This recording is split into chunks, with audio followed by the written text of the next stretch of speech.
Guys, I want to welcome you back to the podium. Today we got a very special guest, a very dear friend of mine. We got Michael J. White. Mike, thanks for coming on. Thanks for having me. Hey man, it's a Yeah. pleasure. You kidding me? So there's so many things to talk about you. You're such a multifaceted kind of guy. Why, thank you. Yeah, I just your life is fascinating, and I'm honored to have you right now, man. Yeah, I'm honored to be here. This is Yeah, home, man. yeah, for sure. So we're here at Mendy's gym, and Mike is a full-fledged member here, and Absolutely. we make it all happen here. So we're having a podcast. Everything's real nice, and we're ready to rumble. Well, I thought we'd just jump right in. It starts out with your martial arts at 8 years old. Yeah. 7, 8 years old, man. I've been doing it ever since then. All right, Yeah, all right. yeah. Saw my first kung fu movie, and it Grabbed you, yeah, absolutely. and you have 8 black belts. Yep. Tell me a little bit about that. Well, I started out with jujitsu, which is very popular now. Yeah, sure. I did Japanese jiu-jitsu, which is was the precursor to To the Brazilian Brazilian. Yeah, jiu-jitsu, yeah, sure. and then did Shotokan, Kyokushin, some different styles like Goju, Tang Sudo, Taekwondo, Kobudo, a bunch of different styles. So, Right. and it's kind of a metaphor for the way I look at life because I just don't look at anything from one perspective. Sure. My idea was, once I put on a black belt in one style, I would put on a white belt in another style. I Sure. just kept always challenging myself, and that's something I think I cherish to this day Right. because it's all about overcoming obstacles, and your biggest obstacle is yourself. Sure. So I'm always going to challenge myself. Right. Even now, I'm always doing some new Pushing, things. Yeah, pushing, trying to better absolutely. yourself. Oh yeah. All right. And what's your favorite out of all of them? I gotta say, my favorite is a style called Kyokushin. Okay. Well, I always Tell us a consider, little bit about it, yeah, like what Kyokushin. it is. For me, I look at it as it's kind of like the Navy SEALs of traditional martial arts. It's not the most beautiful. It is really something that really tests you. So it's a Right? hard style. It's a very hard style. You can some call it brutal, Right. but it's as it should be. You're training and testing yourself harder than life would test you, Right. right? So like I said with that comparison with Navy SEALs, Sure. there's something about Navy SEAL training. It's something that is designed for the strongest person. Right. It's not about all 30 have to graduate. We don't want 30 to graduate. Right. We want five. Right. We want the five best of the strongest. best. And that's just a matter of like pushing you to your limits to Right. somebody just till you have five standing. Sure. And so that's what it is. It's not supposed to be easy for anybody. Back in the day, it was hard for anybody to get a black belt. Right. Now it's a business. Yeah, it's a See, 2 year now, thing. You yes. stay, you get it. Yeah, so Kyokushin, even to this day, Right. is still very hard Right. to achieve. In fact, Brazilian Jiu Jitsu, right now, they to me have the respect that old karate used to have. Right. Because you can't just get a black belt in Brazilian Jiu Jitsu now. Yeah, you got to work. You got to work, and then you got to work at it for a long time. So I give kudos, I give so much respect to Brazilian Jiu Jitsu because it is maintaining its purity. Yeah. But see, Kyokushin is one of the true traditional martial arts that maintains that as well. Right. It's hard. It's hard as hell. Okay.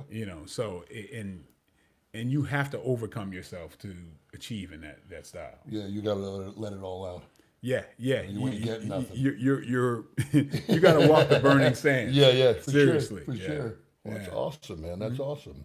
Now, I got a question for you. I read that before you were an actor or all that, you were a special ed teacher. Yes, I was. Yeah. Tell me a little bit about that. What Well, got you? before kinda I was a towards special that? ed teacher, I was a special ed student. You were a special ed kid. Yeah, see, well, in the way where I was one of those at-risk kids who I acted out. I had rage. Yeah. You know, had I had I been young now, I would have definitely been a candidate for putting me on some kind of a drug. Right. They wanted to do that back then.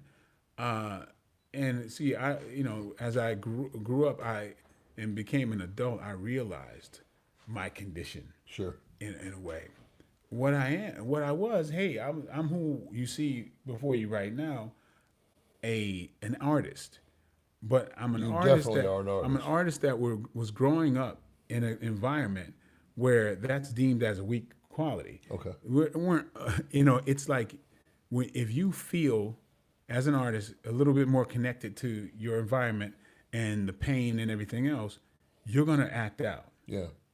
And you're gonna like in my situation, you're gonna build armor. Yeah. Because things affect you. Right. So my acting out and my violence and my rage and all why I had so much energy to put into training and fighting and everything else is because this was a response to my surroundings. You were expressing yourself. Exactly. But so I became a fortress. Okay. You know, there wasn't a moment where I couldn't tap into this deep rage. Right.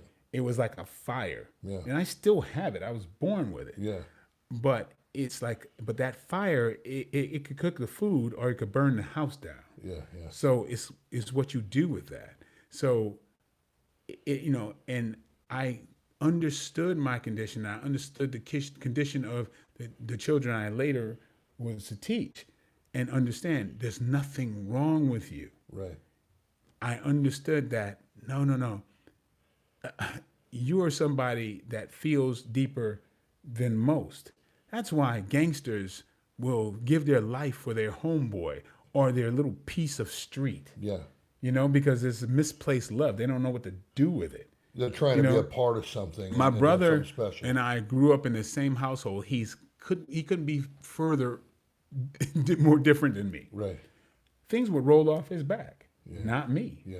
Things would affect me, and it would be just like mercurial. Detrimental. Yeah. And I mean, I could, man, it's I had the worst temper than anybody I've ever seen in my life. Yeah. Honestly. Yeah. I ended up later on playing Mike Tyson, and people said, "Oh, man, you were so good."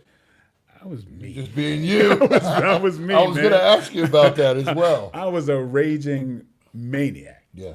Growing up, but because of that, I'm the happiest person that I know now. Yeah. Because I know where it all came from.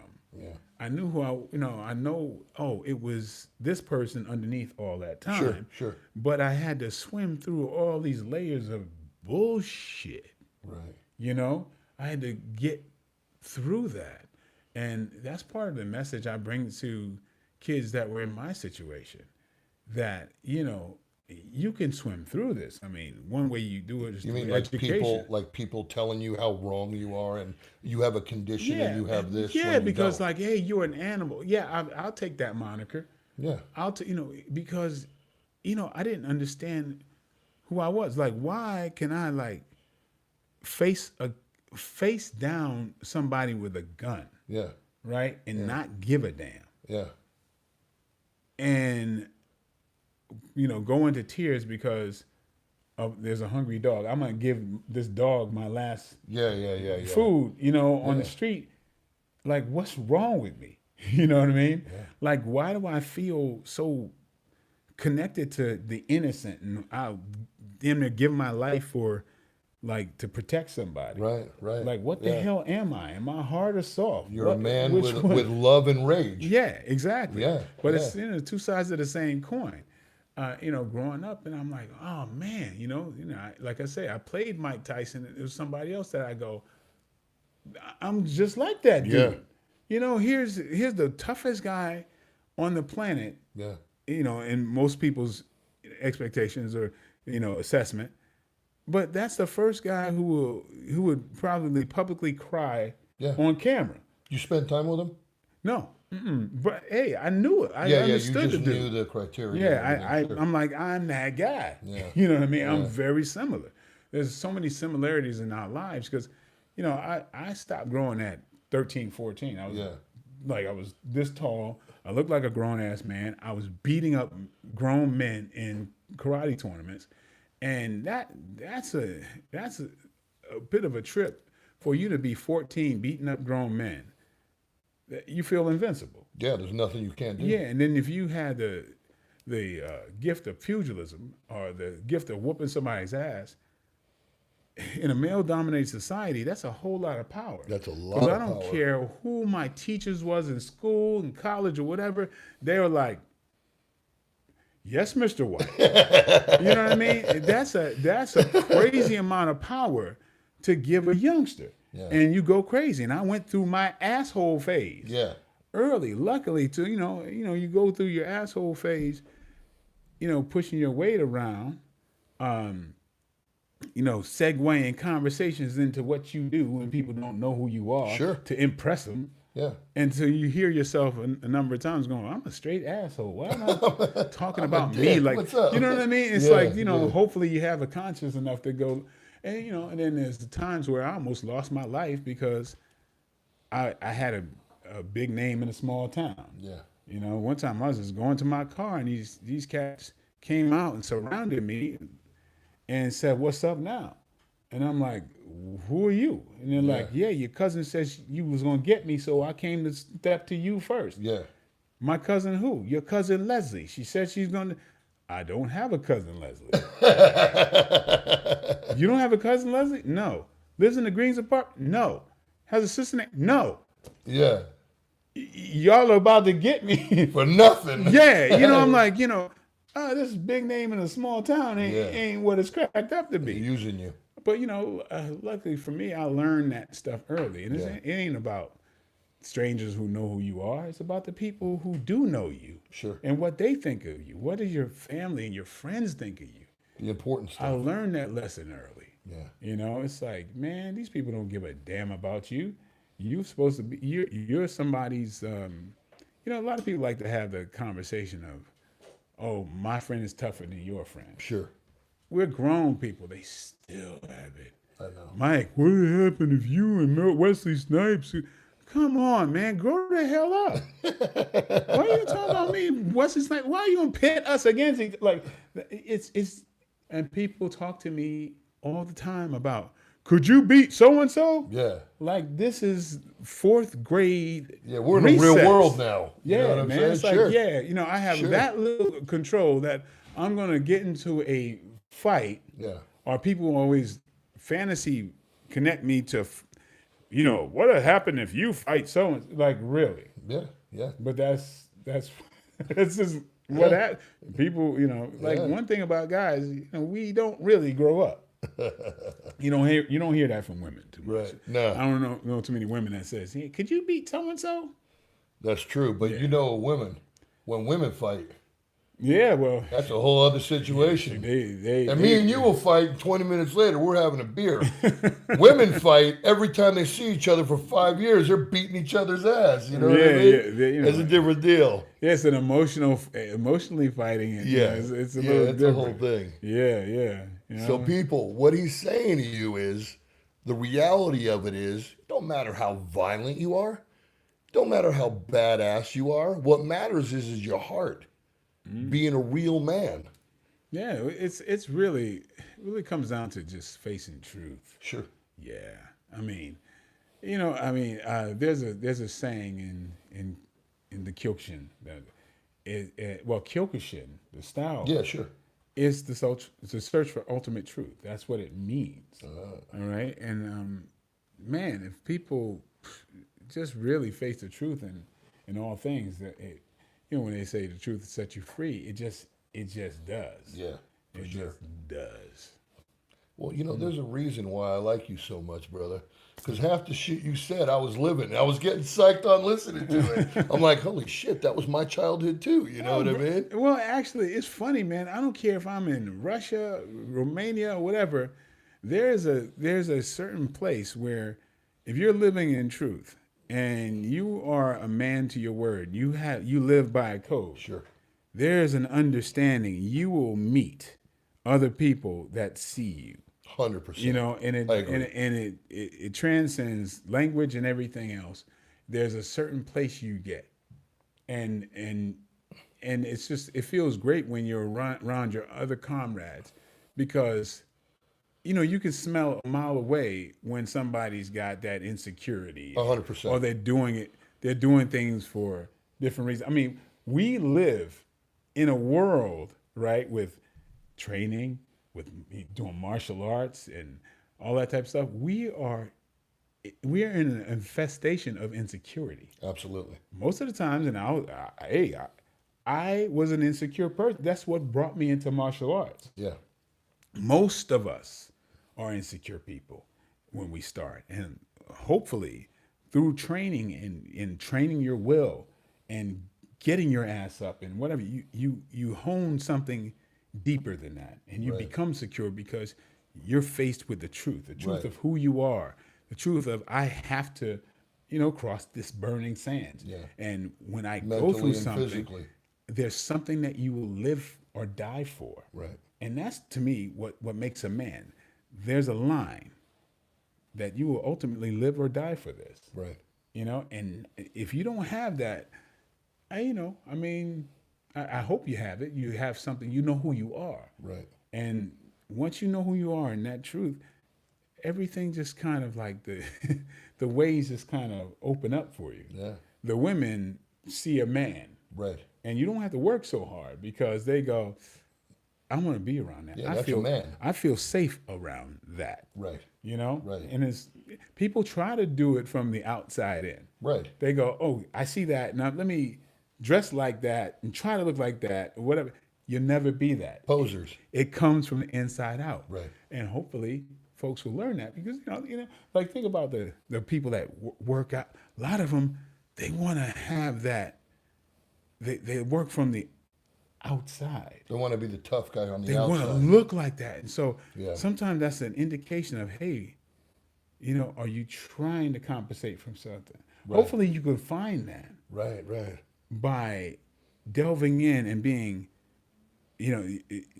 committed to something, and you start, the building blocks of becoming true. Sure. And part of that, just being honest with yourself, holding, like I always say, embrace your flaws. That's what makes you who you are. Absolutely. We are more unique by our flaws than we are by our attributes. Right. Embrace that. You hide your flaws, you deny everybody around you the possibility to love you. Right. Because you're presenting something that you want to present, and you're not presenting you. That's not true. Right. Like the truth, man, the truth will set you free. That's one of the things that you are so, like, warts and all, open, just one of the most open people in the world. Right. It takes something to get there. A lot of people, Yeah. You got to know yourself. yeah, and man, and that freedom, I wish that for everybody. Right.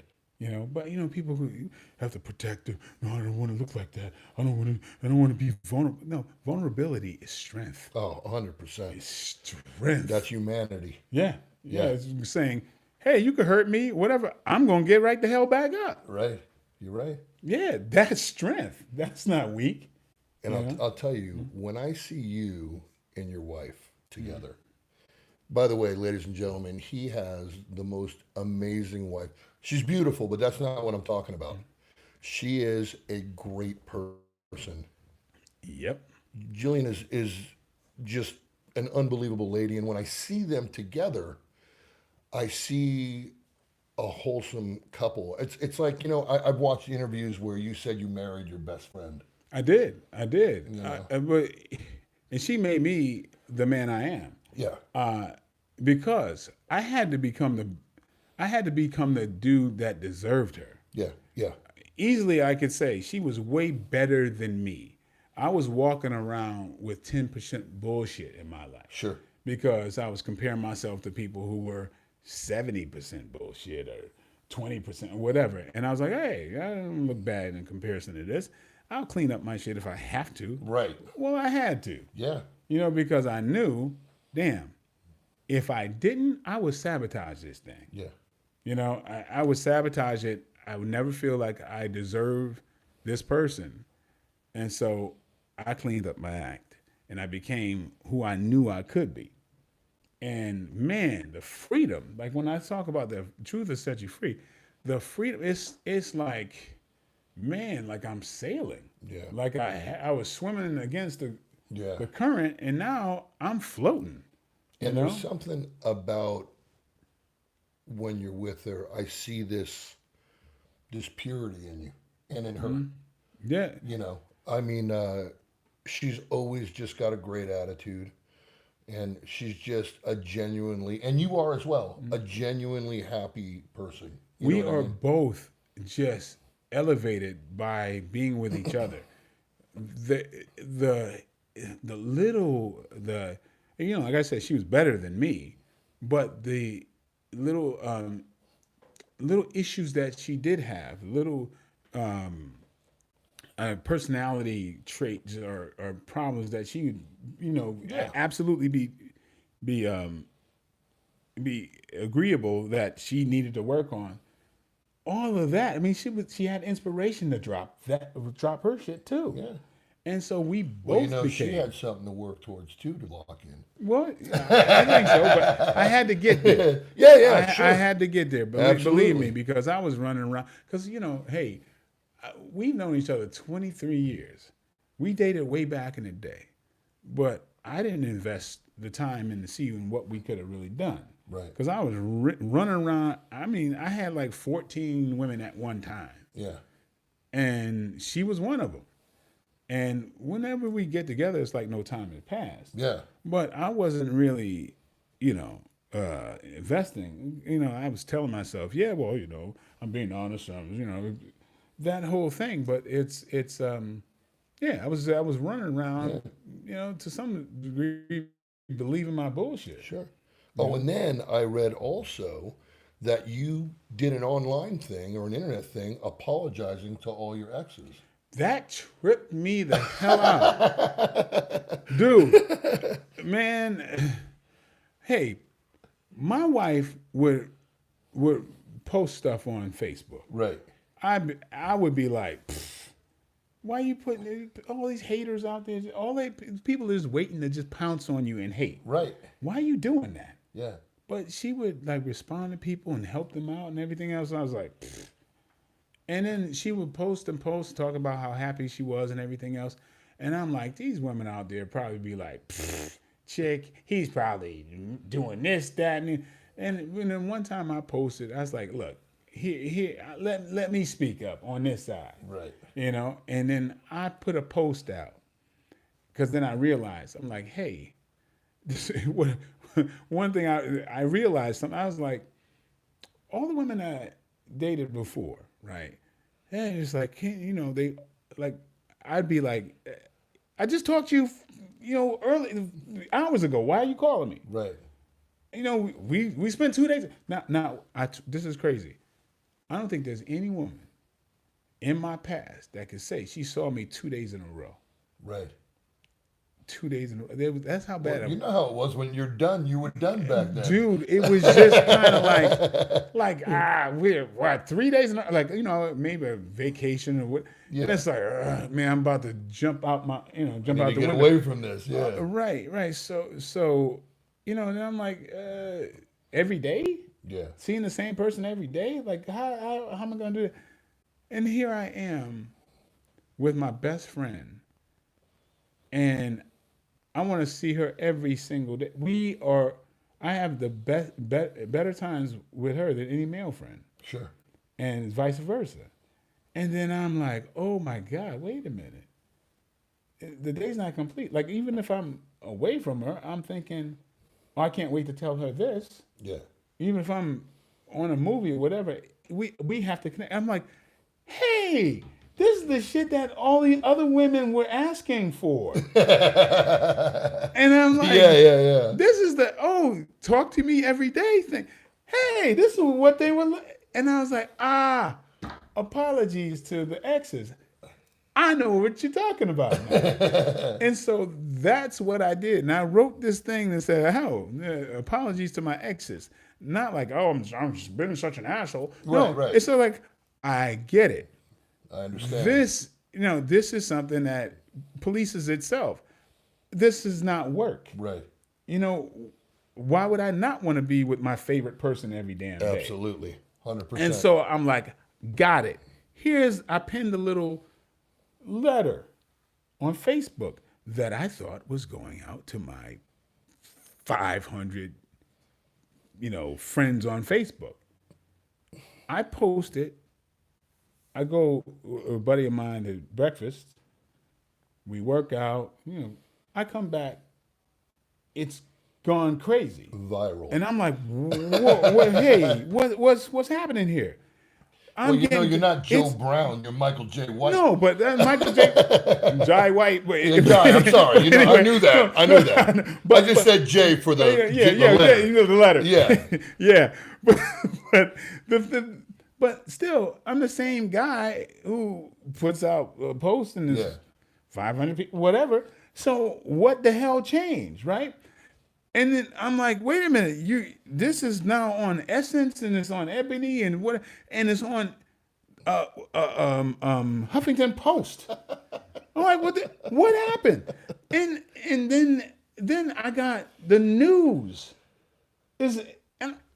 I was working in Atlanta, and 2 days later I was heading back to LA, and 11 people in the airport from Atlanta to LA, 11 different people stopped me about that.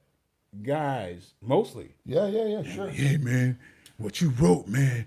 Oh man, what you wrote. I'm like, are you kidding me? What world is this? Yeah. What world? I'm figuring like some. Hey man, I'm like, oh yeah, it's blood and bone. Oh, you karate or spawn? No man, what you wrote, bro? Man, it had me looking like this, and I'm seriously. You got all them thinking. And I'm like, oh shoot, and then it just, now I'm on talk shows talking about it. I'm like, hey, I'm the kick you in the head guy. But I got news for you. The one thing you did do, you got through to all your exes.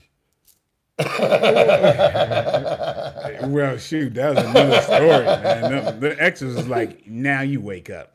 Right. Now you wake up. I was like, Yeah. But they took it literally. Like, yeah. Like, no, I'm just saying, hey, generally, this is what women want. Right. Yeah, right. so it touched nerves on a whole lot of people. Some real man shit right there. You know what I'm saying, people? Yeah, well, it's just being open. I found out it was a rare thing that men actually share that. Sure. But shoot, this how it's kind of full circle because this is who I am, right? Yeah. And that's the same dude that's like, hey, my environment is messing with me. I got to protect myself. Yeah. And therefore the armor, right? So the walls. Yeah, but I'm in a business of service. Yeah. I care about people. Sure. You care what they think, how they feel. Yeah, but I care for people. Yeah. That's just how I'm put together. I thrive in serving my friends. I'm not comfortable. You want to see me quiet or shy away? Give me a compliment. Right. I can't stand compliment. I not like I just go, okay, I'm not comfortable with compliments. Right. I thrive when I'm serving people, when I'm backing up my friends. Sure. Pleasing people makes you feel good. That's what that's who I am. Yeah. You know what I mean? And I'm an entertainer. Yeah. I'm creating. This is my nature, dude. When I was in 3rd and 4th grade, I was the guy putting on puppet shows for my class. Right. That I created the puppets, I created the stories and everything else. I'm doing that today. Sometimes it's like you gotta unlearn all that bullshit and get back to who you actually are. Absolutely. 100%. Full am circle. I supposed to be a lawyer? I was like majoring in communications and all this other type of stuff, and it was civil engineering because it's technically thing that you're supposed to do, and it's right, all that type of stuff. But then it's like all the while I'm still doing my own like films on my own time. Yeah. It's like, dude, that's who you are. You made you. Yeah, and so it's like, yeah, sometimes we got to learn who the hell we actually are. Yeah. And get to that dude that was on the playground. 100%. You know what I mean? Yeah, yeah. And that's what it is. Yeah, we all have to, we're learning. Oh, these are the things that you're supposed to do, and all that type of stuff. And then, hopefully, on the way to finding out who you really are. And are the people who are saying that to you, are they worthy of saying that to you? Yeah, man. You know what I mean? It's like a lot of people say not for you, but for them. Yeah, but a lot of folks are not free. They're not. Because they've bought into this is the way it is, and you have to give up a certain amount of happiness to get along, just so you can survive. Man, one of my most freeing moments is when I realized that when I was pursuing what I wanted to do, I already won. I was like, wait a second. You're there. I already won this game. Yeah. Because it's like, all right, there was a point where I'm like, I'm following my heart, right? I'm living a life where next month could be drastically different. Yeah. Or in 2 days, it could be. Tomorrow, I can get a role that changes my entire life. Absolutely. What if I never had a role that changed my whole life? What is the value of living a life like that? What is the freedom of living a life There's like no that? freedom. You're a prisoner. No. There is. I'm saying. No, if you're going just on the roles. No. I'm saying if I have a life that I have the ability or possibility that next week I could be mansion bound. Oh, okay. I hear what Right? you're saying, yeah. Even if it never existed. Yeah. Even if I lived my whole life and I can say I lived a life where the possibilities were endless. Sure. As compared to people who were looking forward to when they're 65 and they can get out of the job that they hate, Yeah. retire and get this piece of the world, and then also saying, well, what's in my heart for what I want to do, that's let me drink that out of my system. Regular. Let me smoke that out of my system. Yeah. In comparison, me living a life and never reaching it is far more valuable than a life where I know I'm never going to follow my heart and I'm never going to get what makes me happy. Never going to get your truth. So I'm going, damn it, I already won. Yeah. I already won. So when I think about the value of that possibility in my life, I'm walking around with 10,000 lottery tickets in my pocket every single day. Right. Give a person 10,000 lottery tickets every day of their life is now different. Right. All right? Right. So when I realized, damn it, I already won. I go into my auditions just like I could give a damn about what you want. Right. I'm not, please give me the job. Hell with all of y'all. I already won. I'm gonna do this the way I would like to do it. Your cup of tea. And they come in and it's like, I'm thinking, hey, they probably want this, but this is the way I want it. And they go, that's an interesting take. I like that. But I'm living free. I'm like, hey, it doesn't hinge on you. It hinges on me. Right. So You're that free. freedom, they're like, whatever he has, I want some of that. Yeah. And everything changed. Yeah. Right? It's like following your dream, following your heart. It's its own reward. Yeah. 100%. It is. And some people forget that. And I like to remind my folks who are in this game. Yeah. And if you are in something that you go, man, this doesn't even feel like work. This is what I want to do. It's pleasure. You already won. Absolutely. You I know, agree. I just want that freedom for my fellow man, my fellow everybody. You know, Yeah, is 100%. yeah, man. Just be who you are. Find out who you are. Cancel all that noise that you've let in your life because you're taught to do that. And it's like, yeah, I'm supposed to be this. I'm supposed to be this. Hey, you gotta. It's that thing that okay. I always ask people, okay, once you got all that money, you get, $80 million, right? What do you do next? Right. That might be the indication of who you really are. Sure. Just if the money didn't matter, what would you do? Yeah. And so I don't care how And a rich lot of I would people be. get a lot that I'd still be happens. doing what I would still be doing. If I had Yeah. $1 billion, I'd be doing exactly what I'm doing right now. 100%. And a lot of people that get money like that end up dying because they have nothing to do with their lives. Yeah. They lose themselves. Yeah, if you lose yourself, what you got? Yeah. I mean, you got to be. A lot of people don't even know themselves because they've You're been right. going by somebody else's paradigm, man. Right. It's like, damn, man, that's suicide. Yeah. You killed yourself for somebody else's values. I agree. I agree. And there's so many people, man. So many people going, well, I thought once I got this, that I'd be happy. Yeah. I know a lot of Most. famous people who just like, they're famous and then they're the most lonely people, most lonely popular people that you ever want to see. Sure. And I wouldn't trade places with them for 5 minutes. It ain't worth it. Yeah. It ain't worth Yeah. it. I get it.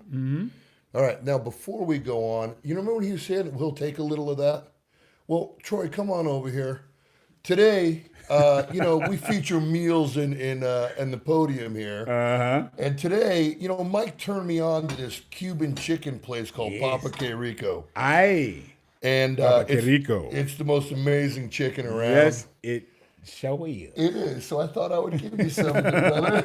Yeah. But, on to another thing. I collect comics. I'm a nerd, guys. I'm first to admit it. You, Michael Jai White, I can't say the letter, I'm sorry, were the first African American man to be scripted in a superhero role for a major motion picture. Yeah. Spawn, who is one of my favorite characters. He told me he's going to sign my action figures. I haven't brought them to him yet, but I'm going to one day. Just leave them here. Yeah, I know, I bring them to the should gym. I come to this gym, so this is home. Yeah. Tell me a little bit about that. I mean, I think that is the most amazing. I mean, you were the first African American male to be cast in the world in a major motion picture for a superhero. Yeah, dude, it's like, it's weird because I say that came like subsequent to the realization of it. Yeah. Because I don't do anything from the perspective of an African American. Right. No, I get Like it. everything is just colorless. Totally. Like it's just like, hey, it's just, I don't know. Yeah. And it's like, if it happens to be that, it's like, oh, that's subsequent. Or, oh, wow, okay, that's interesting. Don't know what it means or whatever. Yeah, I get it. I get it. Yeah, it means to something to other people. But for me, I'm going, oh, it doesn't make me. No, but I think special. I'll tell you what I think it did. What I think it did was open up a lot more opportunity to other African Americans or just, African people or people of, color in general. Yeah, I say it's a benchmark. Absolutely. Yeah, I don't know if it's. I mean, it's just one. I don't know. It's a. I mean, Luke Cage now. We have a ton of different, things, and you were the milestone. You were the point to where it started. I mean, I think it's pretty freaking cool. Yeah, but even though you didn't think about it, but I told you earlier, it's like, okay, the way my brain works and the whole accolade thing. I'm Yeah, like, yeah, oh, yeah, I okay. get it. And I changed the subject. Yeah, Because totally. I mean, but it's of course it's cool, it's great, and I feel like I represent well. You do You know, 100% represent well. I'm. I mean, look, you're my superhero. Well, thank you. And I don't care what color you are. Yeah, yeah, yeah. But like somebody could tell me, "Hey, man, do you know you're the first African American that had a movie opening in Russia, and that's done?" I'd be like, "Oh, okay." Right. So it's like I don't know what to do with it. Like, Yeah. you know what I mean? I'd say great, Yeah. but yeah, it's like. There's a lot of things like last year I went to Ghana and they did this whole royal thing and Yeah. you saw that whole Yeah, royalty yeah, thing. yeah. And everybody said, how do you feel like you're royalty, you're king or what? And I'm like, Yeah. Well, there's that compliment thing again. You know what I right. mean? And to have that happen. On such a level. Yeah. And it's like, and then I'm going around Ghana and everybody knows. And I'm like, ooh, to me, it's just pressure because I go, all right, because in the way I look at it is like, oh, okay, kings are not to be served. Kings are people who're supposed to serve. Right. And what am I doing with this if I'm not doing something for other people? Right. So that just says, you better serve folks. Yeah. You know what I mean? Yeah, 100%. So I'm like, I got more work to do. Yeah. So I was like, all right. Yeah. No, I understand. It's like somebody, came to me and say, hey, here's a bunch of paint buckets. You got to paint the neighborhood. Right. Okay. So it's like I got more work to do. Sure. I'm like, okay, thanks for that. Now I got a question for you. Getting into that makeup to be Spawn, I mean, what the heck was that? That was the hell that the character was supposed to be in. You and John Leguizamo, or is it Leguizamo? Yeah. Yeah, I mean, those, it was just crazy shit. I was, before that movie, claustrophobic. Yeah. And here we go, this full circle thing of being disciplined, and your biggest obstacle is you. This is what you learn in martial arts. It's like you can't stretch, you can't touch your toes. Now you're touching your toes. Now you're doing a split. Now you're doing, and it's your mind that gets you there. Right. I'm in hell. I'm trapped. I'm encased in rubber. I can't even be from the guy who could not be in a sleeping bag. If I was in a sleeping bag, Did you have claustrophobic I was attacks? like that. Did you have any attacks? I had two. Right? I had two. There was a few times where I'm like, get me out. Get me out now. And they're like, okay. And I was able to just get one arm out. And it's like, that's better. I know I'm free. Yeah. You felt air, Same dude that's like, MRI? Oh, hell no. Yeah. Now I'm encased, and every minute, like every seconds go like this, right? Yeah. My seconds were going. An hour later, click. And I'm like, I'm entrapped. Yeah. While I'm in the suit, the only part of my actual body that is exposed is my eyelashes. Oh my God. Because my eyeball is covered. Yeah. In a sclera with like a big contact. So everything is covered. Everything. Oh my God. And you start to sweat and you're marinating in your own juices. And so I would just gross out everybody at the end of the day when they slip off the thing and I slip off the boot. I would take the boot and go. Oh my God. Just pour sweat out. Oh my God. I'm just out of each boot. That's what it was. And I said, hey, what am I to expect out of this? And they're like, I asked the special effects people. I said, because I'm like 4 months and I'm doing this makeup, and they're like, I said, well, what does this do for your skin? And they're like, well, we're waiting to find out. I said, well, why don't you have this information? And they're like, well, the person who had the record for consecutive days in makeup was Robert Englund, who played Freddy Krueger. You surpassed him a long time ago. Oh my God! They never told you about it. And they're like, because Freddy Krueger just pops up as Freddy Krueger. Yeah. He's not the guy that you're seeing throughout the movie. The whole movie, sure. So in Spawn, I'm like, I'm that dude. I'm in that mask, that burnt up mask, which is several pieces that's all glued together. Yeah. And people have they've accepted that that's me. Yeah. They just, hey, Mike, how you doing? And I look like that to them. Yeah. And people, I'm encased in this thing, and people in shorts and tank tops are like, Jesus Christ, it's hot. I'm like, oh my God. Not thinking anything about it. Yeah. Set to the guy in a rubber freaking suit in You wanted to kill people. in August. You wanted to kill people. And it's like, man, really? But yeah, but again, the moral of the story, overcoming yourself. Yeah. That's where that martial arts kicks in. I can overcome this. It's about mindset. Yeah, mindset's everything. Yeah. Sure. Yeah, no, I hit an 1,100 pound bench. It's not like, hey, I'm going to try. You know what I mean? Mm-hmm. It's like it's done before I even sit down. Yeah. I get it. I get it. Yeah.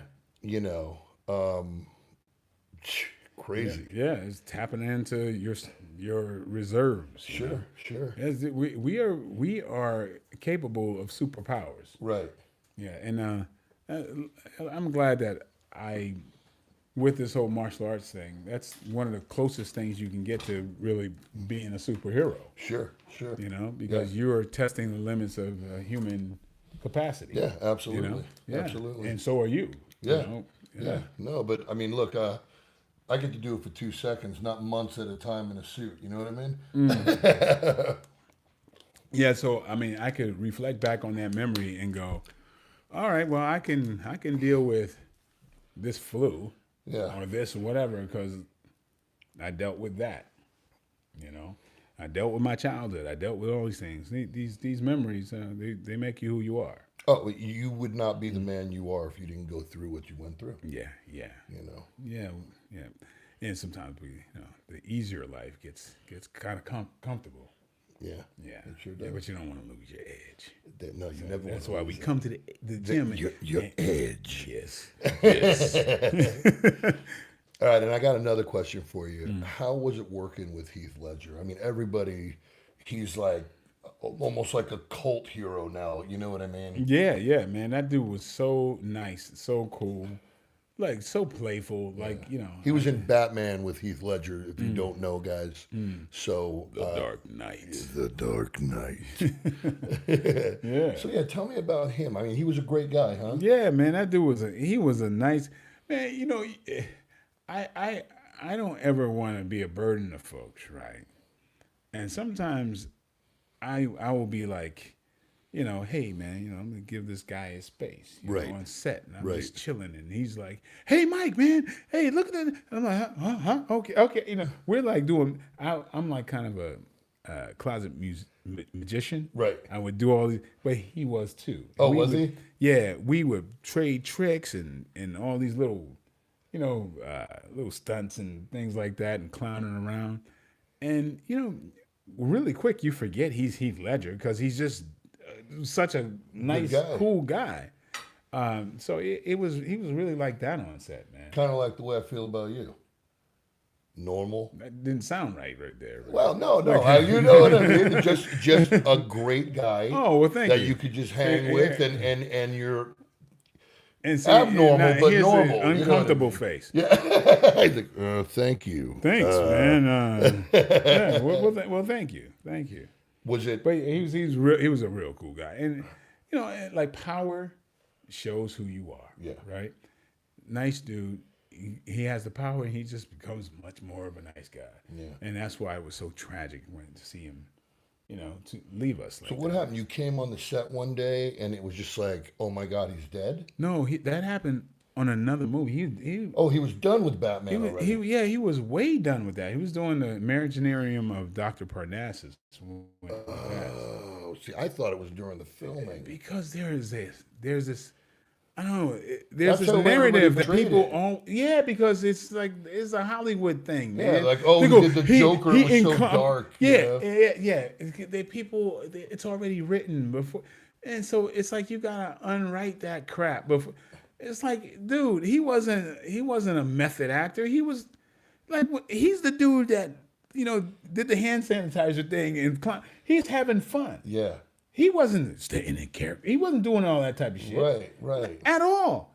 He was a fun-loving, just nice dude. Well, people, here you have it. Because I heard totally different. Because people already want to believe that. Right. It's like it takes the mighty down several pegs. Sure. Well, he was encompassing this dark spirit, and no. Right. No, it was nothing like that. Huh. You're seeing the remnants of his playing. Right. That thing with the remote controller, he's having fun. Yeah. That's what the dude was doing. You can't do that when you're taking yourself freaking serious. The whole world believes what I just told you. I mean, I've heard it a million times out of people. I've heard it a lot too. Yeah. Because people always ask me, and I'm like, wow, this narrative is just bullshit. It's just, because it's just, everybody's always, in the death of anyone, people try to write something. Sure. They want to write a conspiracy. They want to say Kobe was assassinated. Yeah. That first exists, and then all it is people trying to find a link to make that true. Right. If somebody goes to jail, they set him up. The all powerful mustache twisting they. Yeah. They did this, and they when you barely have any functional group of anything that can, that can, how hard is it to pull off anything with a group? No, I get it. I get it. But there's this Illuminati.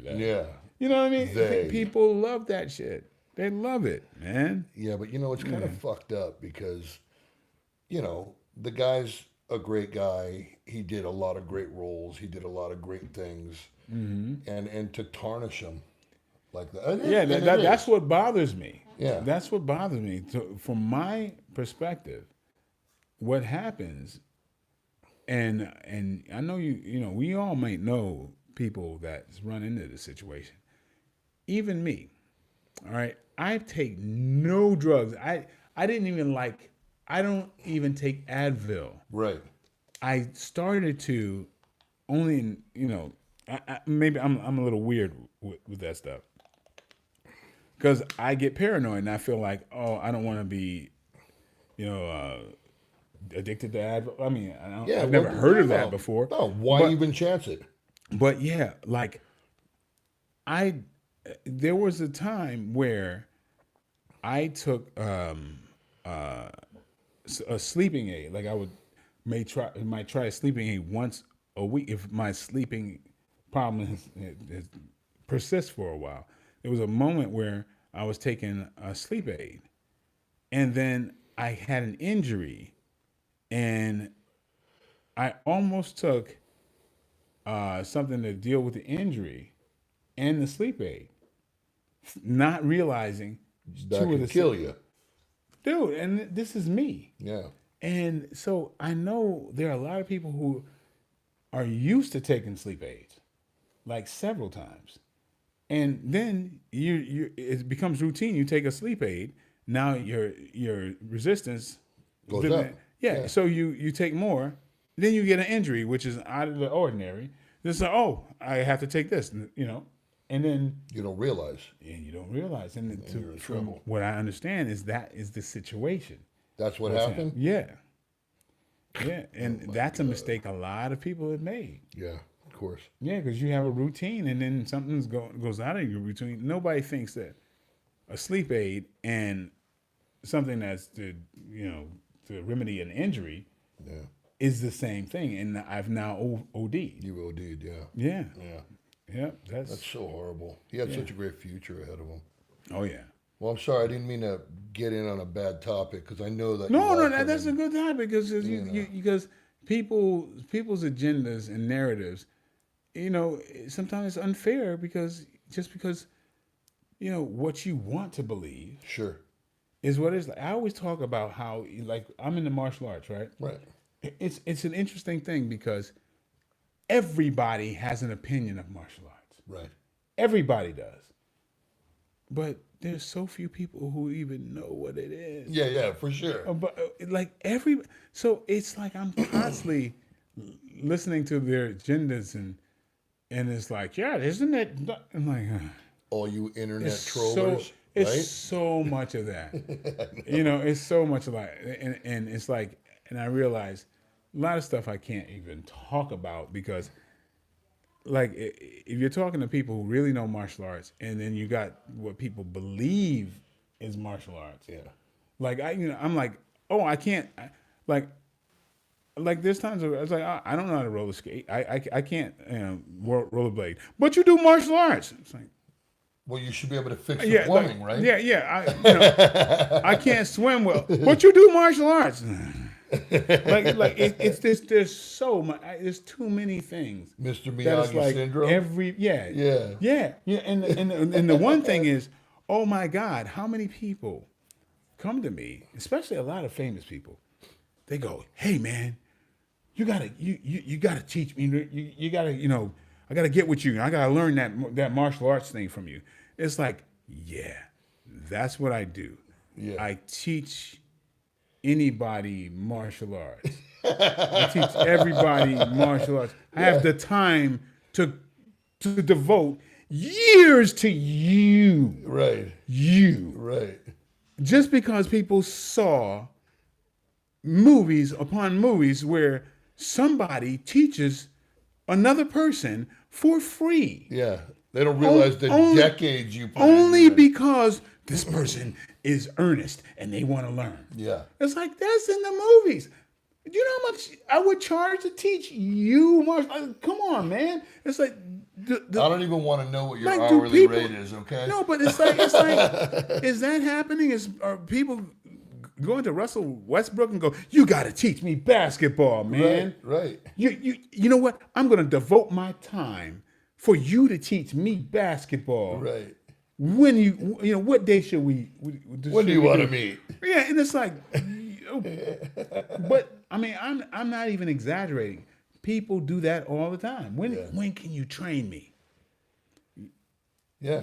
No. It's amazing. I get it. It's amazing. And I don't want to be an asshole. It's like, deep down, I'm like, who the fuck are you? Who are you? But it's like, no, Sensei can't do that. Yeah, it's right. like, I'm sorry, I'm very busy. And Yeah. Like people, he doesn't do that. That's not where you know me from. Right. It's like, I'm. Right. Or hey, you gotta train me. You gotta teach me, how to work out. Sure. But you want to know something? But that's what I'm doing now. But I just want to let you know. I will devote my time to.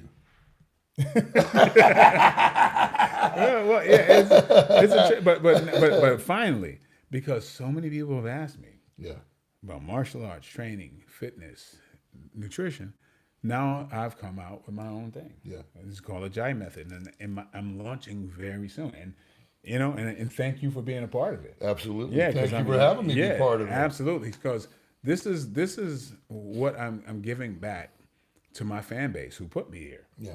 So I've always said, hey, I don't have time to teach you. Right. But I'm going to spend time and I'm going to make a comprehensive, video instructional thing of all I know about my method to teach everybody who Absolutely. follows me, and that's finally what I've done. And I've When you I've told me recorded that- it in this gym. That's right. And when Yeah. you told me about it, I thought it was fantastic. No, thanks, man. I thought it was Yeah, fantastic. and it's from learning from people who know what they're doing, who made a living at it, like yourself. Right. The things that you've taught me about, muscle function and the proper way of technique of lifting and how to, become stronger and everything. Yeah. And so to give that back, all that I've learned, and you've contributed to me being who I am now. So I mean, And it's an honor. oh man, And you have in turn contributed to me. It's almost like a symbiosis. It's like venom. You know what I mean? Oh, yeah, is that a comic book? Yeah, Sorry, I went back there again. yeah. And that's another thing. People think I know about comic books, and I Right. don't. I know. I You don't know any. I'm like, what? Right. I mean, even with Spawn, I got a whole bunch of Spawn. Oh, I'm gonna read this. I'm gonna, kind of study up on this character. And then I realized Spawn, the movie, was about the birth of the character. Right. So I'm like, Not going there. yeah. So what happens in Spawn 20 has nothing to do with the movie. birth of the guy. I'm like, I'm done. Yeah. Right. So Pretty basic. yes, yeah. But people assume that I know a lot about comic books. Yeah, I don't. Yeah. I don't. That's okay. That's okay. Yeah. So I got a question for youngsters that want to get into the acting and film business. Mm-hmm. Do you have any advice for them? Is it what you really want to do, or you want to do it for attention? Or, I mean, you got to be honest with yourself. If it's something that you would do for free, if it's something that really, deep down, it's not about any kind of power or you want attention or just because, you want to be praised, or if you deep down want to do it, then you got to. You got to get it out of your system. Sure. All right? It's got to be for the right reasons. From what I described earlier, when I realized that's what I wanted to do, I won because I was following my heart. Yeah, 100%. Now, Do what you love. if you're gonna follow your heart and you want to do it and it's really deep inside you, learn all you can. And when I say learn all you can, I say in front of the camera, behind the camera, writing, directing, do all of that. Because it will always help. Even if you just want to act, it's going to help you act. Yeah. Because you will learn to interpret people's words because you know what's behind writing them. You can write a description, or the guy comes in and sits down. You can write that 20 different ways. Right. There's deciphering why it's written this way, understanding angles and shots and everything else. It's all going to help. So I would say learn everything. It's called show business for a reason. It's a business. Right. And if it don't make no money, you can't continue to work. Right. So yeah, I say, because if you learn producing, you answer the question of why the hell is somebody going to hire you? Right. You need to answer that question. Give them a reason for them to hire you because you've picked, you know how to pick characters that work or what have you. You need an answer to that. Right. So yeah, I would say if you're going in this business, learn all you can. Right. Yeah. I mean, and even more important, be your authentic self because that gives you your best opportunity because there's not going to be another you. Right. Right. That's your best shot. Be who you are. And, that's kind of a theme here. It's your own honesty to who you are. Yeah. You can only be you. You try to be somebody else, you're an imitation. Yeah, and you committed suicide. You did. Yeah. You did, absolutely. Mm-hmm. Well, Mike, is there anything else you want to add in? Anything you could think of that you want to say to the free world? Well, I mean, I don't know. I mean, I'm in answering questions mode. It's like, is there any other questions that Any other questions? Is there our, something that I our didn't studio cover? audience would like You to know what I ask? mean? You know what I mean? You know, fellow comic book man with an Iron Man shirt on. That's right. Yeah, That's right. yeah. Tony Stark, right? Tony Stark. Ah, You got it. I knew something. You got it. That's I knew right. something. Yeah, yeah. But you know, I pulled you, I asked you, I pleaded with you to be on this podcast. No, you didn't plead it. Yeah, just let's leave that there. Oh, you got man. You're my friend. I'd do anything for my friend. I asked you to be on this podcast because you're such a unique individual that I have such respect for. You know, you kind of grew up in the same kind of situations that I grew up in. We're both from New York, you know what I mean? And you took a negative and you made a positive out of it. And I think that that is a huge, huge thing to conquer and become at peace with yourself. Yeah, I'm extremely lucky and fortunate. I danced on a line where I could have gone the other direction so easily, if not for certain luck. I mean, I've talked to you about it. I've talked about it one time on, I guess, a Vlad TV, who was talking to another person who was a friend and made me, actually talk about things I normally wouldn't have mentioned. Yeah. But it's kind of like it's almost like there was another world that I used to live in. I've been on my own since I was 14, and there's so many things that had happened that just was part of my life. Yeah. Like I've been in shootouts. I've seen an unusual amount of death. Yeah. And didn't know I was desensitized to it because it was just the way I grew up. Well, when There's it's a lot every of day, violence it is what it around. is. Yeah, there's a lot of violence around me, and then I didn't know it was unusual. Yeah. Well, it's You know? every day. Yeah, The way of life. yeah. So it desensitized me. Then as an adult, like the rules to me were just kind of different. But it's another thing that makes me so happy. I'm one of the happiest people I know because I remember a time where life really didn't mean much. Right. And so that's one of the things I'm very committed to doing motivational speaking for at-risk kids because that was me. Yeah. And, I didn't, that whole armor thing, I understood that. And I really feel like I was, I was saved for a reason. 100%. And part of what I'm supposed to do is that. And I've been doing this for a long time. I did a movie a year ago in Dallas. And I hadn't been to Dallas in 10 years. Yeah. I had done Universal Soldier 2 in Dallas. Oh, right, okay. Yeah, and it was about 11, 12 years since I've been there, actually. And whenever I go anywhere, on my days off, I go into the hood. I find the community centers, places that like was a haven for me growing up. And I just thrust myself in there.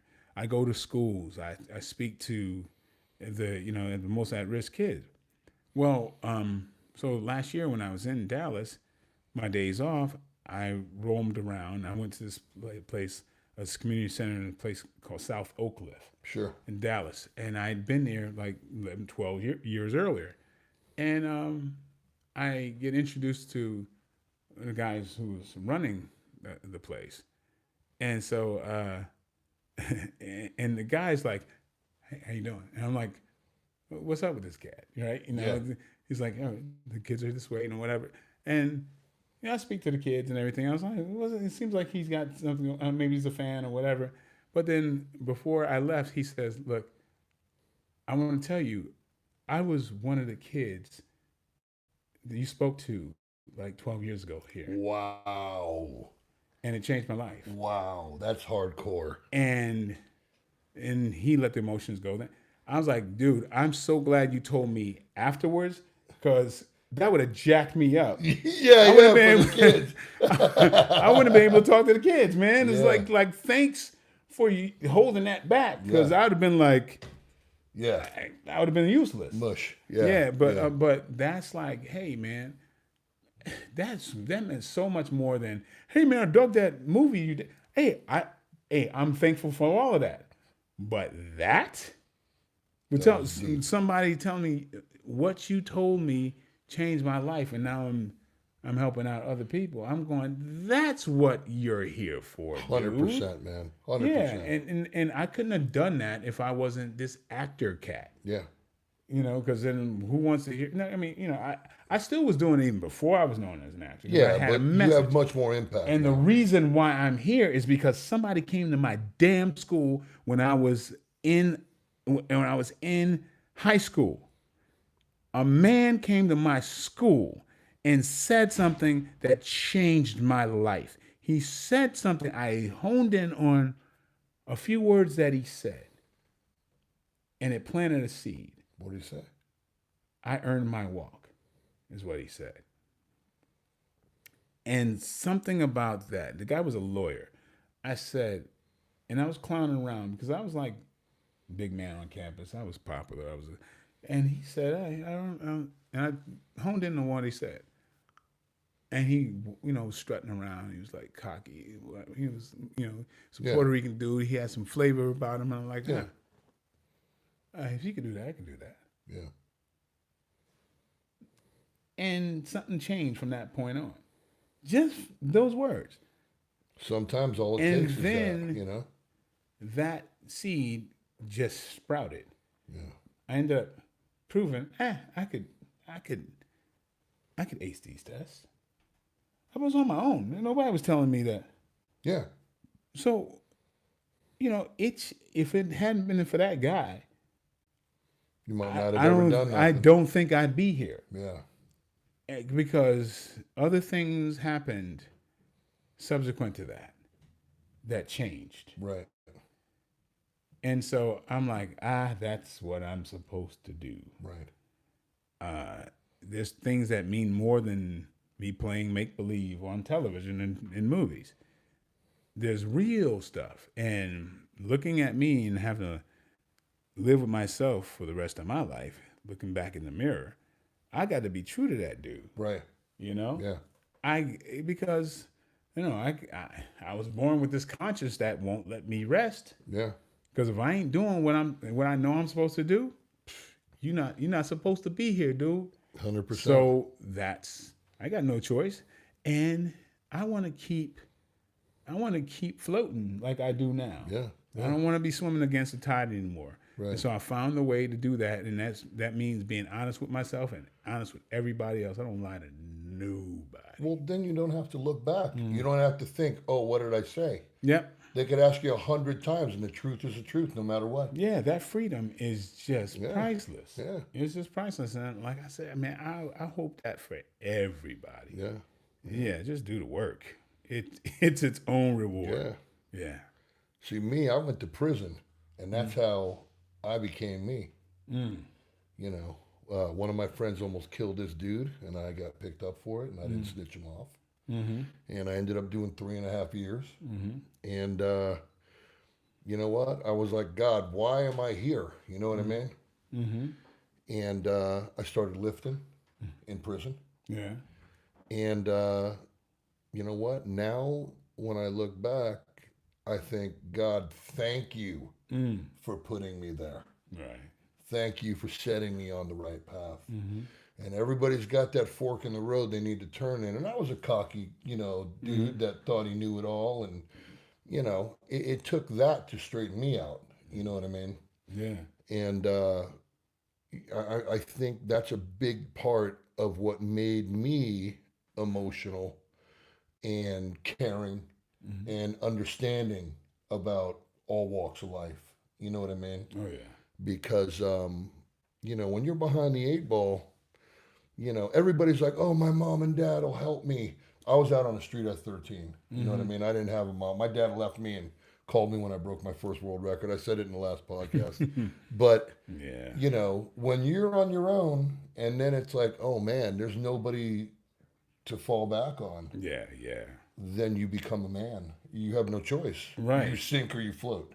Yeah, man. And sometimes these things are blessings, man. You learn. One thing in the society that I always have certain beef with, that I think I encourage people to start looking at it from a different spectrum. We have a culture where we can assign blame, Right. right? And it's like, okay, if I was a womanizer and my father was a womanizer, right? I can say, hey, my father was a womanizer. It's his That's why- fault. That's why I am. Yeah. Everybody will accept that. If my father was a womanizer and that's why I'm not a womanizer, people will accept that too. Absolutely. Nobody's going to tell me, oh, you're wrong. Guess what? What about me? Right. Like, I was a pre-existing condition.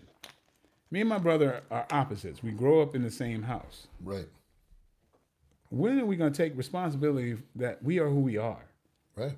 and not cherry pick our past experiences to qualify who we are today? Well, it's really Maybe easy. that just galvanizes who you are. Well, it's really You know what I easy mean? not to accept responsibility. Yeah. And that's part of becoming a real man or woman Yeah.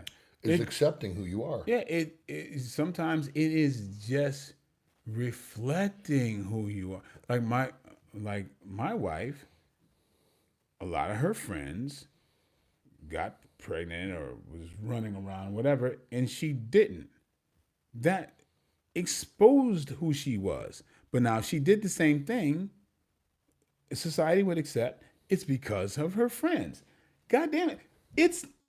Stop. We can't have it both Cut the ways. blame. Cut the Right. blame. I feel sorry for, it's because, again, we're trying to get to the truth. Yeah. And when we get comfortable with going, I'm like this because my father or my parents and then whatever, and no more work is to be done. And it's like, that's our story. That's it. That's the end of the story. That's it. You ain't got no work to do. You know That's what I mean? denial. But there's this dangerous acceptance of that. It's Well, like, that's not the way it should be. right, yeah. But it's acceptable society wise. So, to just, I'm gonna assign blame, and this is what it is, and that goes in a lot of situations. Yeah, because they set it up for me to fail, Right. or they this and that, and that's the end of the story. Shut get up. it. I No, get it. that's not the end of the story. Like, I just want people to ask themselves, and ellipses, ... It's like, stop ending the story with it's their fault, it's my parents' fault, or whatever. It's not the end of the damn story. Fine. Just let's seek the truth. It's the only life we got right now. It's not like you got a spare life in your other pocket that you can just say, this one didn't work. I'm gonna Yeah, use you this got here. one. You know what I mean? You're here and you then got you're one. dust. Yeah. Stop it. Let's spend the time and be honest with ourselves, man. You can't duck out on yourself. You can't hide from yourself. Everybody just is willing, not everybody, but the majority of people in this world are just willing to settle. Oh, it's okay. I'll just deal with it. My parents raised me like this. Excuse. But you know what? Regular people, they're needed in this world because we all need good gas station workers. That's how it is. Yeah, well, I saw the Bruce they're Lee movie. happy gas station workers. No, I get it. But you want to know Right. something? They're happy because they're settling, but is it they're really happy? I don't know. There may be people. I do believe there are people who go, man, I got me a steady job. I'm happy. Here's one thing I look at, and I honestly believe this. Sometimes I see guys who came over from Mexico or wherever and are on the corner 30 at a time waiting to be picked up. And some of those guys I look at as heroes because I go, how do I not know that is one of the most beautiful human beings on this planet? Right. Maybe this person, this guy, has fought his life and he's doing this to give his child a chance. And he comes home. He's a righteous man. He loves his wife's cooking. He loves his wife. He loves his children. He kisses them and puts them to bed. He gives them a hope. And he nourishes them. That man, to sit at that man's table, you need to be a real freaking man. Absolutely. That man, in my mind, is the shit. That is like, how could he be better? Yeah. There's no way I could look at somebody like that and think less of him. But that's not. And the there people are you're talking millionaires that I would be like, you do not deserve to sit at that man's table. Right. There's millionaires. There's people. Hey, dude, you don't think there's a part of me that goes, I happen to be born looking the way I do, and it gave me a certain opportunity. Yeah. Right? And I'm taking advantage of it because this is how, I've been blessed with certain opportunities. Okay. But when I see the man who doesn't have those, who works for, selflessly, that's my hero, man. But that is a hero. That is. That's a guy that came from the other country with nothing. Yeah, but people are looking at me, the dude that happened to be born with some fortunate genetics. Right. Okay. I don't make it any. There's certain parts of my success that luckily was born with. Right. That's the truth. It's the truth. So, like, when I was like, hey, man, you are great in that movie. Thank you. A lot of that I had nothing to do with. Thank you. I'm trying to be the best I can. Yeah. So, 100%. Yeah. So thank you for that. But there's certain things. You were born with attributes. That was, oh, man, you were great in Dark Knight. Okay. I played an angry black man. You're like, I can wake up. Action, angry black man. Okay. Yeah. It's not hard. I was an angry, intimidating black man. Right. Guess what? I'm still an angry, intimidating black man. I mean, how do I not do that? Right. So it's like, so I get it. Okay. I'm honest though. I'm honest with myself. Yeah. Certain parts of what I do or what we do. Right. As an actor, there are departments there to make me look good. Lighting, makeup, music, all kinds of stuff. It's not just me. Right. Part of it is genetic. Not saying all of it, but there is one. But one thing you do, and you take all those departments and you make the best fucking part that can be made out of using all those departments, where other people, even if they have all those departments, can't. Look, but that means nothing. Look, everybody, that man who's going to work for his children. No, I know that. No. He's doing the best he can. Yeah. In honor of him, I better do the best I can. 100%. And we are all equal. 100%. All equal. All equal. All. There's somebody. I had a conversation with Sam Jackson in a Whole Foods for about 45 minutes one time. And he was talking about how at the time, this years ago, he was some studio bosses didn't see him as vulnerable for certain parts or whatever, and it was like he was trying to get to a certain place, and something clicked to me, and I was like, oh my goodness, Sam Jackson's trying to get to a certain place, and then I'm trying to get to where Sam Jackson is, and somebody's trying to get to where I am. Somebody's right. trying to get to L.A. Somebody's trying to get out of their job. We're all the Somebody's same. trying to get to this country. Yeah, so we're all trying to get to the next level. We're on the mission. We're all the same, man. 100%. You know, it's like it doesn't change. You know, so when I realized that how relative it all is, there's no excuse for somebody thinking that they're better than another person. If you're doing the best you can, you got no reason to look over your shoulder. 100%. That's what it's about. If you know you ain't doing the best you can, you got you to face. Yeah. You know, and shame on you. You have this opportunity. Well, you got to try to do.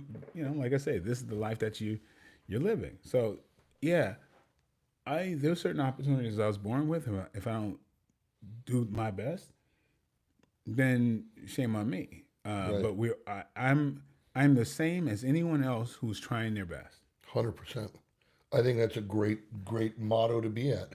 It's just the genuine. truth. It's just the truth. It's not trying to win any favors or accolades or look good in other people's eyes. But if you can use it, great. That's what I'm supposed to do.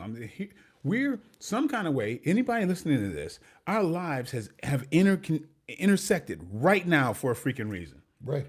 Why am I gonna use this time on some bullshit? Right. That's not a good use of my time, not a good use of yours. Why should I tell you something trivial that you already know? That's not a good use of our time right now. We're connected for a reason. 100%. And, you know, if I'm going to spend this time and not eat my chicken, I papa que rico. Papa que rico. Yeah. But, you know, it's it's about being truthful, man. And, you know, that's the most I can give, man. It's like, you know, I'm giving me this is I'm happy with the life that I was given.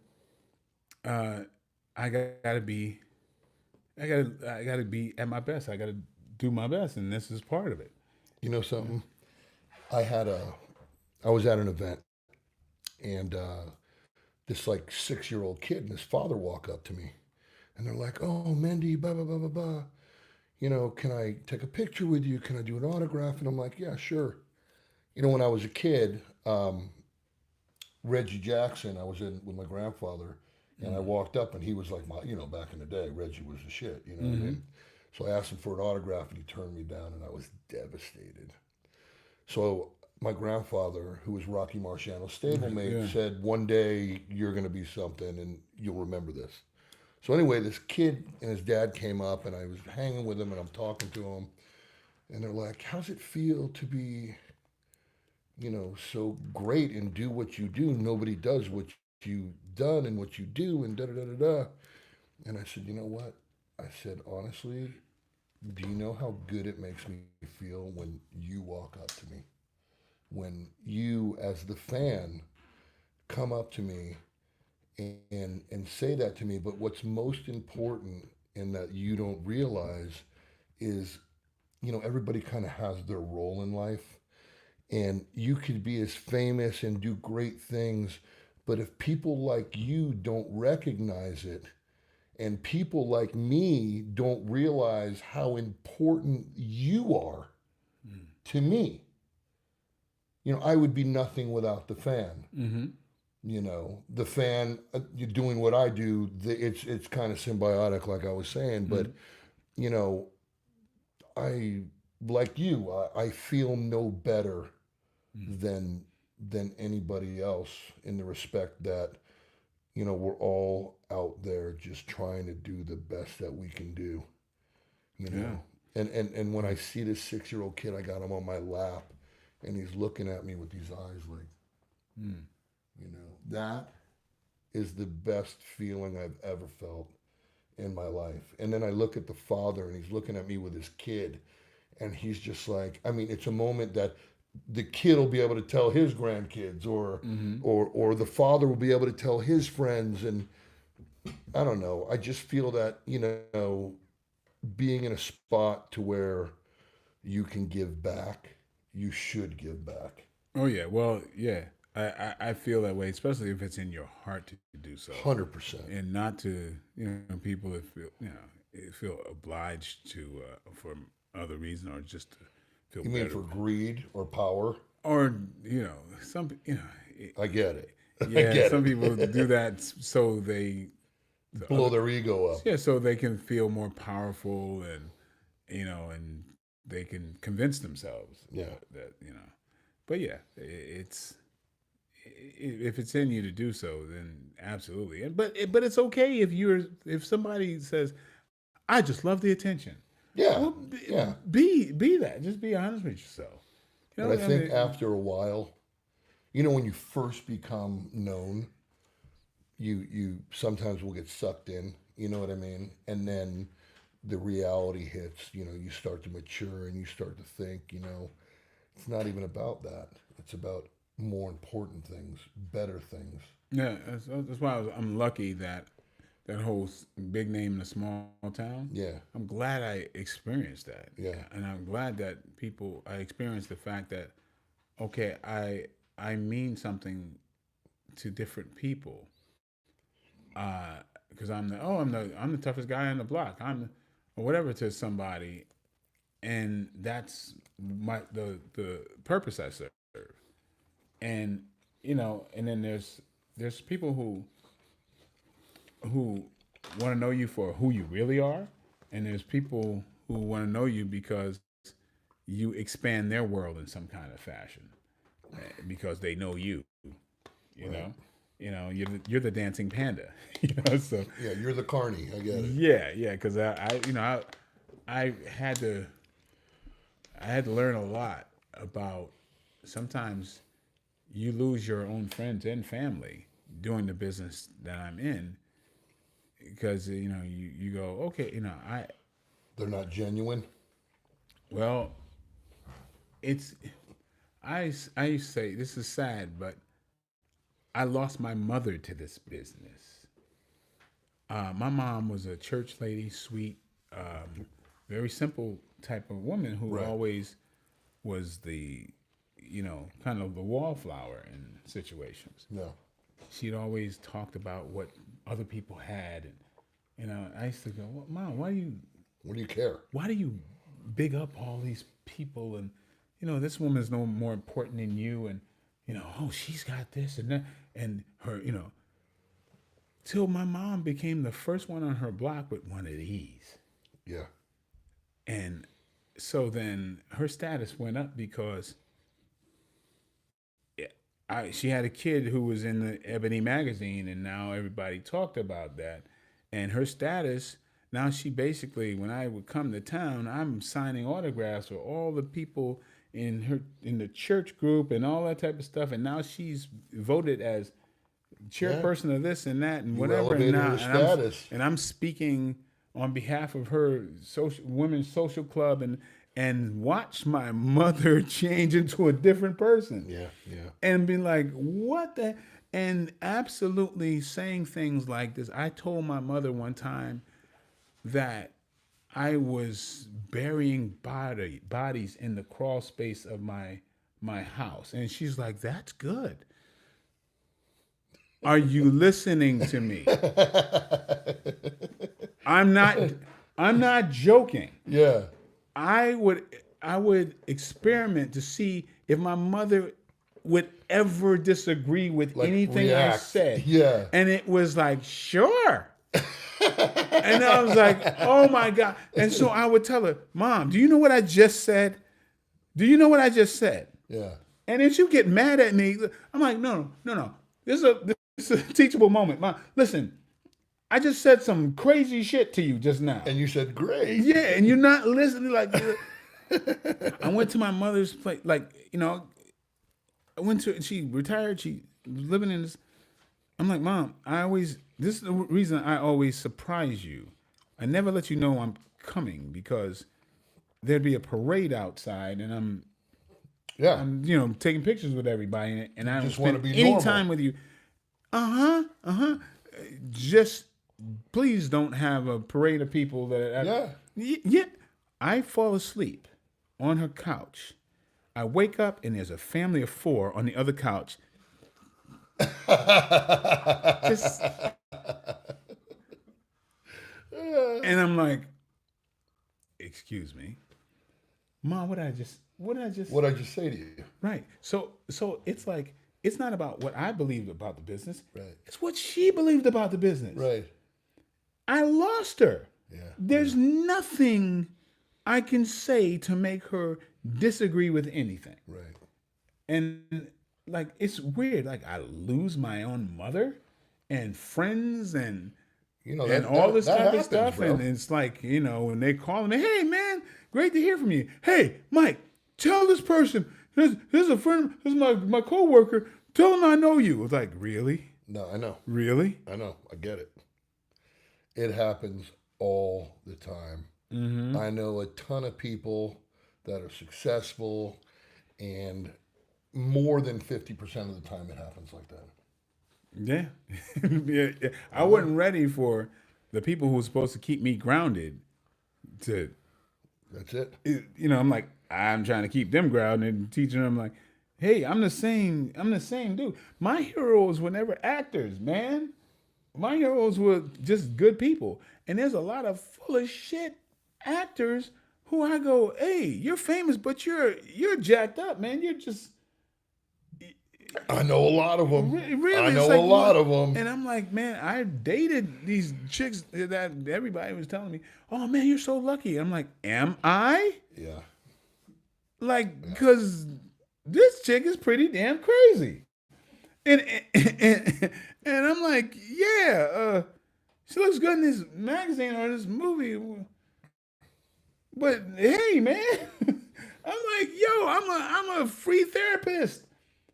Like, and I'm like, am I drinking the Kool-Aid? And I'm sitting there going, wait, how am I supposed to be lucky again? Wait, what movie does she do that makes you think that she's got a great sense of humor, or she's a good person, or that she's a good cook, or anything all those things that make for a good relationship? Why is she better at that? Because I can tell you a lot of ways where she sucks. And where the average woman goes, I'm sorry, I'm going to try to do better. These go... They're out of their minds. It's like, what? You have the right... it's like, totally. there's no work to be done here. I was like, see ya. Goodbye. I'm like, wow, this is tripped out. Because people start buying into the untruth. Yeah. And And those people the package they want to believe. I've not seen a person with those kind of egos happy.